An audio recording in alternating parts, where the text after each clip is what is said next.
14 points, 4 boards. Gasol, that'll seal the deal. All calling for it.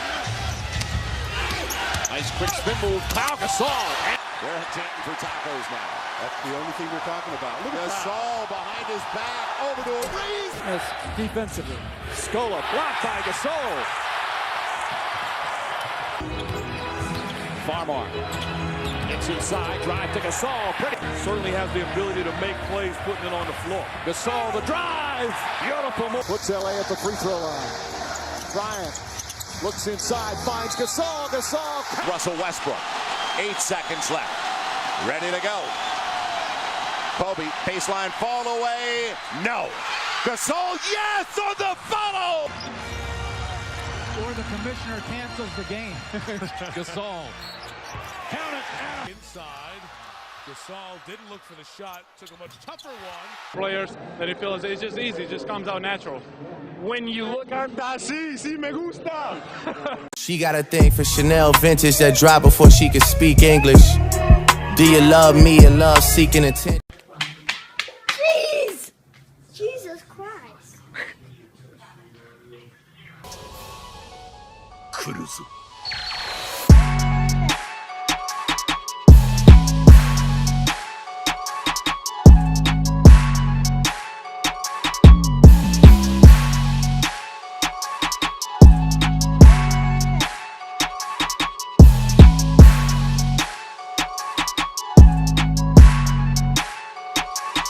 What's up, YouTube? It's Jordan. I'm back with another video. Today coming at y'all with a big body banger. Today we're coming at y'all with an NBA 2K21 video.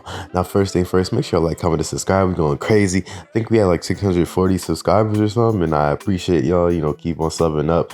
And also, like 97% of y'all watching my videos don't subscribe. So imagine if all y'all subscribe, I'd be in the Hall of Fame by now. You know, I probably have 1 billion views, you know, 1 billion subscribers. You know, I appreciate, for real, I appreciate y'all. Keep on subbing up. So I had a suggestion to do Pau Gasol. So today I'm coming at y'all with a Pau Gasol video. Like, if y'all have any build ideas or recommendations, put them in the comment section and I will get to them. No cap, I got y'all, no worries. So like I said, like I always say, I'm the builder on your local corner, serving out local builds, you know, for the youth, for the people. I speak for the trees, I speak for the people, I speak for y'all that still have current gen like me. Yeah, because people, listen, I probably won't get it in a while, but it is what it is. I'm gonna keep posting. But yeah, let's get right into this. So for Pau Gasol, what you want to do is get that finishing and rebounding pie chart. Yes, that finishing and rebounding pie chart. Now listen, you will still be able to shoot mid ranges and you will still be able to do post face. Now I know a lot of people would probably go with like a shooting and finishing because yes, he could face up and all that. But listen, there's really no negative effects of choosing the finishing and defending, because you're going to be able to post fade, you're going to be able to post hook, you're going to be able to do post moves, and you're going to be able to block. And Pau Gasol, he was very versatile.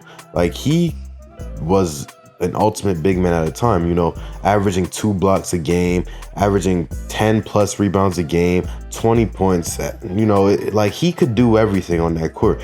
So as you see with the shooting stats right here, what you don't have, you know, in the actual shooting, like, you, of course, you don't have all the badges, all the Hall of Fame badges, but you're able to shoot. Especially if you hit 99, everything's going to be a lot more consistent. The post fade is a good shot to be able to hit consistent post fades. You know, you have a good opportunity to hit consistent mid-range shots. So it's really up to you and your skill level. If you're skillful enough, you'll be able to shoot, you know. And obviously the finishing and defense speaks for itself. Pau Gasol was an amazing post scorer, so underrated in post scoring. He could get to any spot with his fundamentals. Of course, he wasn't athletic at all. You know, he had hopes, not hops, but he was strong. You know, he was tall and he was smart. He was like a Tim Duncan, but of the white race. You know what I mean? So it's like, yeah, he was doing what he had to do to get to his spots, the post spins, the drop steps. He was really dominant at the time, especially in his prime. And I think people don't really appreciate that. And, you know, we always look at Kobe. You know, Kobe, of course, is one of the greatest of all times. But obviously without Pau, you know, he probably wouldn't have those 2 other rings, you know. As Pau, he was so impactful on that Lakers team, and he really provided them a great big man, you know, because at the time they were just, after Shaq, they didn't really have anybody, you know, to fill that role, to fill that shoes and be that pick and roll player for Kobe until Pau Gasol came.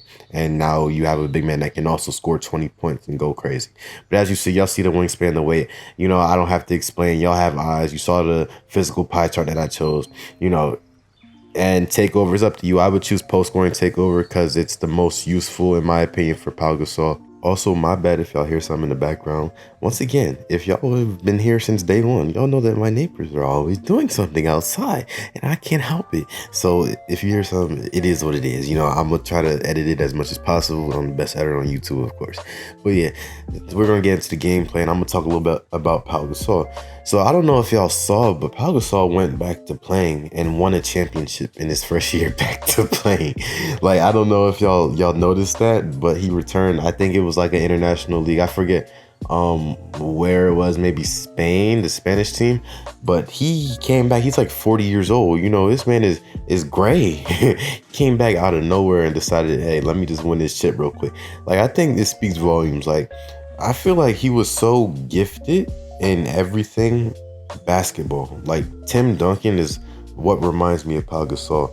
You know, of course, he's not as great as Tim Duncan, but the numbers actually match up in some areas. If you look at it, like, the numbers match up. You know, with him, if you compare his career and Tim Duncan's career, it matches up in some areas. Of course, you know, he doesn't have the rings and the legacy to show for it, but it's like Pau was in his prime. He was a top big man in the league, you know. He was an amazing number 2 option for that Lakers team. He was an amazing backup to Kobe. He really provided the support they needed. You know, it gave Kobe so much room, because I remember that one season he had to average like 35 points a game and they still barely won like 50 games, and he got robbed of MVP from Steve Nash. I know y'all remember that.